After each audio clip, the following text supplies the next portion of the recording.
네, 반갑습니다. 이번 시간에는 우리 의료비 소득공제 자료 제출 준비하는 거에 대해서 한번 알아볼 텐데요. 아시다시피 우리가 2021년이 거의 끝나가고 있습니다. 거의 2주밖에 안 남았죠. 근데 2022년이 되자마자 바로 우리가 시작해야 되는 일이 있죠. 뭐냐면 의료비 소득공제 자료 제출을 1월 1일이 되자마자 하셔야 됩니다. 그래서 우리가 이번 시간에는 2022년을 새롭게 맞이하는 의미에서 의료비 소득공제 자료 제출하는 방법을 한번 알아보도록 할게요. 제가 순서는 지금처럼 의료비 소득공제 자료 제출하는 것부터 시작해서 그리고 방법, 여러 가지 사례들을 한번 살펴보도록 하겠습니다. 이번 시간에는 일단 위에 두 가지 의료비 소득공제 자료 제출의 의미 그리고 치과에서 준비하셔야 될 사항에 대해서 먼저 알아보도록 하겠습니다. 의료비 소득공제 자료 제출이라고 하면은 조금 단어가 길다 보니까 생소하게 들리는 분들도 많이 있으실 거고요. 그리고 우리가 연말 연초가 되면 수납 정리를 열심히 했던 것 같은데 왜 하는지 모르고 하셨던 분들도 많이 있으실 거예요. 이 작업은 사실 이제 국세청에서 국민들의 연말정산 기초 자료를 제공해 주기 위해서 치과나 한의원, 여러 가지 병원, 요양기관들한테 의료비 내역을 일괄로 받는 그 작업을 의료비 소득공제 자료 제출이라고 합니다. 그래서 병원에서 1년 동안 수납받은 환자분들의 진료비 금액을 국세청으로 일괄 전송하는 거다라고 생각하시면 되고요. 일단 목적은 두 가지가 있는데 첫 번째는 환자분들, 그러니까 전 국민들한테 의료비 소득공제 자료 제출을 쉽게 하도록 하기 위해서, 그러니까 연말정산 작업을 할 때 조회를 해보시면 직장인분들이 의료비를 누르면 내가 영수증 발행을 안 했더라도 1월 1일부터 전년도 12월 31일까지 진료한 내역이 다 뜨게 되는데요. 이 내역을 한 번에 받아보실 수 있도록 하는 목적, 편리하게 해주기 위해서. 그 다음에 두 번째로는 치과에서 이걸 일괄 전송하지 않으면 당연히 의료비가 필요한 환자분들이 직접 방문을 해서 영수증을 다 발급을 해 가시겠죠. 그래서 이런 요양기관의 번거로움도 한 번에 덜 수 있다는 장점이 있습니다. 물론 이제 선생님들께서는 발행을 요청하는 환자만 하면 좋겠어요. 그러면 건수가 많이 줄어들어서 수납 처리할 분도 줄어들 것 같아요 라고 생각하실 수도 있겠지만 또 환자가 발행해달라고 갑자기 막 몰아오기 시작하면은 굉장히 환자분들도 밀리게 되고 또 한 번에 수납 정산을 하려고 하다 보면은 시간이 많이 걸리게 마련이죠. 그래서 양측의 편리함을 도모하기 위해서 자료 제출을 한다라고 생각하시면 되겠습니다. 그래서 모든 의료기관 혹은 이제 의료기관의 대표자가 제출하도록 의무 대상으로 되어 있고요. 제출하는 방법은 전년도 1월 1일부터 12월 31일까지 진료하신 급여, 즉 보험진료, 비급여 진료 모두 포함한 본인 부담금 내역입니다. 그래서 총진료비 내역이 필요한 게 아니고요. 환자분들이 연말정산을 할 때 필요한 내역은 이 환자가 치과에서 얼마의 돈을 썼느냐 이 내역이 필요합니다. 요양기관에 얼마의 돈을 썼느냐. 그래서 본인 부담금을 정확하게 수납해 주시는 게 가장 중요하고요. 그 방법은 청구 프로그램에서 파일을 생성해서 국세청에 업로드하는 방식을 사용하고 있습니다. 자세한 방법은 제가 두 번째 강의에서 캡처를 사용해서 차근차근 따라가실 수 있게끔 준비를 해놨으니까 혹시 세부적인 방법이 필요하신 분들은 두 번째 강의를 참고해 주시면 좋을 것 같아요. 그래서 기간은 매년 조금 달라질 수 있긴 하지만 최근 몇 년 동안은 1월 1일부터 1월 7일까지 그러니까 약 일주일 동안 기간을 주고 있었기 때문에 또 올해 의료비 소득공제 자료 제출 내역도 우리가 내년도 1월 1일부터 1월 7일까지로 예정이 되어 있습니다. 그래서 혹시 이제 일정이 미리미리 궁금하다라고 하시는 분들은 국세청 홈페이지를 참고하셔도 되고요. 사실 이제 국세청 홈페이지보다는 홈택스로 바로 들어가셔서 확인하시는 게 좋을 것 같고 그리고 이게 아니더라도 보통 청구 프로그램 회사들이 프로그램을 띄워줄 때 공지로 이번 연도 의료비 소득공제 자료 제출은 이때 합니다라고 공지사항을 많이 띄워주니까 프로그램의 공지사항을 참고를 하셔도 좋을 것 같아요. 자, 의료비 소득공제 자료 제출에서 그 홈택스 화면을 보시면 지금처럼 뭐 자료 조회하는 기간들이 쭉 적혀 있는데 이게 지금 현재 홈택스 화면에 나와 있는 내역이에요. 그래서 뭐 첫 번째 거랑 세 번째 거는 우리 치과와는 관련이 없기 때문에 굳이 보지 않으셔도 되고, 가운데 있는 영수증 발급처 공제자료 제출이라고 되어 있는 내역이 있죠. 요거를 이 내역을 우리가 참고를 해주시면 되세요. 다만 이제 주의하실 사항 중에 하나는 1월 1일부터 1월 7일까지 기간이 일주일이긴 하지만 아무 시간에나 다 가능하진 않다는 거죠. 오전 6시부터 22시니까 밤 10시까지만 가능하다라는 거 좀 기억을 해두시면 좋을 것 같아요.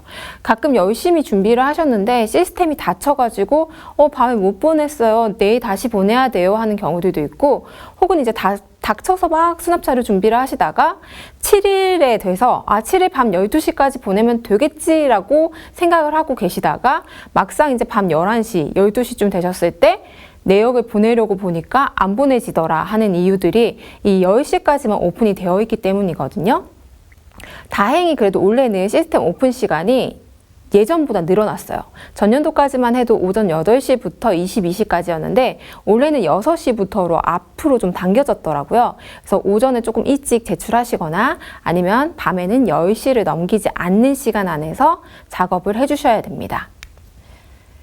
자, 소득공제에서 의료비의 의미가 뭔지가 굉장히 중요한데 환자분들이 이렇게 물어보실 수 있어요. 내가 국세청 홈택스에서 조회를 해봤더니 내가 분명히 치과에 200만 원 정도 본인 부담금 수납을 했던 것 같은데 뭐 150만 원 정도밖에 안 뜬다든지 아니면 100만 원밖에 안 뜬다든지 혹은 내가 수납한 금액이 전혀 뜨지 않는다든지 하는 경우들이 있을 수 있거든요. 그래서 이런 경우가 발생하면 환자분들 입장에서는 내가 생각한 금액보다 너무 적어요 라고 문의를 하실 수가 있겠죠. 그러면 이 소득공제의 의료비를 개념을 잘 알고 계신 치과에서는 이렇게 대답을 해주실 거예요. 내신 금액 중에 일부는 소득공제 대상이 아닙니다 라고 대답을 해주셔야 되는데, 물론 이제 치과에서 사전에 의료비인지 아닌지를 구분을 해서 전송을 해주시는 게 중요하고요. 만약에 그걸 못하고 일괄로 전송을 다 해버리셨다라고 하면은 환자분이 구분을 해내셔야 되거든요. 근데 환자분이 구분을 해내기가 솔직히 쉽지가 않습니다. 의료비로 다 올라와 있으면 다 되는 거 아니야? 라고 생각할 수도 있기 때문에 혹시나 문의가 들어왔을 때 혹은 우리가 구분해서 전송을 해야 될 때 이 의료비, 소득공제에서 의료비의 개념을 잘 잡고 계셔야 돼요. 일단 소득세법에서 규정하는 의료비의 내역을 좀 볼게요. 일단 첫 번째로 본인이나 생계를 같이 하는 배우자 그리고 부양가족을 위해 지급한 진찰, 진료 예방을 위해 병원이나 뭐 여러 가지 의원에서 지급하는 비용이다라고 되어 있고요. 그다음에 두 번째로 치료나 요양을 위해 사용한 의약품 구입 비용. 그래서 보통 처방전 발행 받으셔서 약국에서 구입하신 비용이 있으시면 의료비에 약국에서 구입한 내역도 같이 뜨게 되죠. 다만 이제 주의하실 내용 중에 하나는 비타민이나 영양제 같은 건강보조식품들은 대상이 아닙니다. 여기 보이시는 것처럼 아팠을 때 구입한 의약품의 구입 비용만 포함이 된다. 자, 세 번째로는 장애인분들의 보장구 구입 비용을 들 수 있고요. 네 번째로 안경이나 컨택트 렌즈 구입 비용도 되기 때문에 뭐 간혹 우리도 마찬가지로 연말정산 받을 때 안경점에 가서 갑자기 이제 구입 비용을 영수증 끊어온다든지 하는 경우들이 있죠. 그리고 다섯 번째는 보청기 구입 비용이 있습니다. 자, 그러면 진료를 할 때 사용한 의료비라는 건 알겠는데 모든 진료가 다 해당이 되는 건 아닙니다. 그러면 의료비 소득공제 대상은 뭐냐? 질환의 예방, 치료 목적의 치과 치료에만 해당이 됩니다. 그래서 대부분 이제 치과에서 진행하시는 치주 질환에 의해서 진행하시는 치료라든지 아니면은 치아가 손상이 돼서 진행하는 보철 치료, 그리고 뭐 비급여 스케일링까지 다 포함을 해서 예방이든 치료 목적의 치과 치료라면 소득공제 대상이 된다는 거죠. 그러면 비대상은 뭐냐? 비대상은 일반적으로 미용이나 성형을 목적으로 한 치과 치료인 경우들이 많습니다. 그래서 미용 목적인 경우에는 소득공제로 보지 않는데 어떤 게 대표적이냐면 치과에서는 일단 교정치료가 많이 있죠. 그래서 교정, 그리고 치아 미백, 라미네이트, 신비 목적의 보철 치료 같은 경우에 해당 사항이 없습니다. 사실 미백이나 라미네이트는 명확하게 이게 미용 목적이라는 걸 선생님들이 잘 알고 있기 때문에 헷갈리지 않으실 것 같아요. 근데 이제 교정이라든지 신비 목적의 보철, 이거는 좀 헷갈리실 수가 있어요. 일단 신비 목적의 보철부터 먼저 말씀을 드리면 똑같이 임플란트 시술을 하더라도 이게 치주 질환으로 인해서 치아가 상실된 부위에 임플란트를 했다면 그건 소득공제 대상이 되는 치료 목적의 치과 치료가 됩니다. 하지만 저는 치열이 너무 삐뚤삐뚤해서 이걸 고치고 싶어요 라고 환자가 얘기했고, 저작상의 문제가 전혀 없었음에도 불구하고 멀쩡한 치아를 뽑고 심미적인 목적으로 우리가 보철을 해줬다든지 아니면 임플란트를 해줬다든지 이런 경우들이 분명히 있죠. 특히 이제 연예인분들 보시면은 저 연예인은 앞에 앞니가 다 보철이야, 브릿지야 라고 우리가 가끔 이제 치과 종사자분들은 알아보고 얘기를 하실 때가 있는데, 이제 그런 경우들이 명확하게 심미 목적의 보철이라고 보이는 경우들이죠. 그래서 이런 식으로 보철이 진행됐을 때는 사실 소득공제 대상이 될 수 없다는 겁니다. 그러면 그건 누가 판단을 하나요? 이런 경우는 주치의가 판단을 해서 진단서 발급을 해주도록 되어 있어요. 물론 이제 논란이 안 될 만한 경우들은 굳이 진단서 발급까지는 해줄 필요가 없습니다만, 혹시나 이제 문제 사항이 생기거나 하면 주치의분이 진단서 발행을 해줘야 되기 때문에 그 부분을 책임질 수 있는지 여부를 좀 판단을 해주시면 좋을 것 같아요. 자, 그 다음에 이제 교정치료, 첫 번째 적혀있는 교정치료를 한번 살펴볼게요. 교정 같은 경우에 가장 논란의 소지가 많이 있는데, 의료기관에서 지출한 보철, 틀니 및 질병 예방 차원의 스케일링 비용은 의료비 공제가 가능하나 치열 교정비는 의사의 저작기능장애 진단서가 첨부된 경우에 하나여 공제 대상 의료비에 해당한다라고 국세청에서 예시를 내준 게 있습니다. 그러면 이 얘기는 무슨 말이냐면 정말로 저작 기능에 장애가 있어서 교정이 들어갔다는 걸 증명할 수 있는 경우에만 가능하다는 거죠. 사실 이런 경우들은 대부분 보험 적용이 되는 교정인 경우들이 많이 있기 때문에 사실 일반적인 교정에서 우리가 비급여 진료로 진행하는 경우가 많죠. 그러면 그거에 일맥상통해서 연말정산으로 의료비 제출을 할 수 있는 교정 치료도 굉장히 국한적이다, 적다라고 생각을 할 수 있는 겁니다.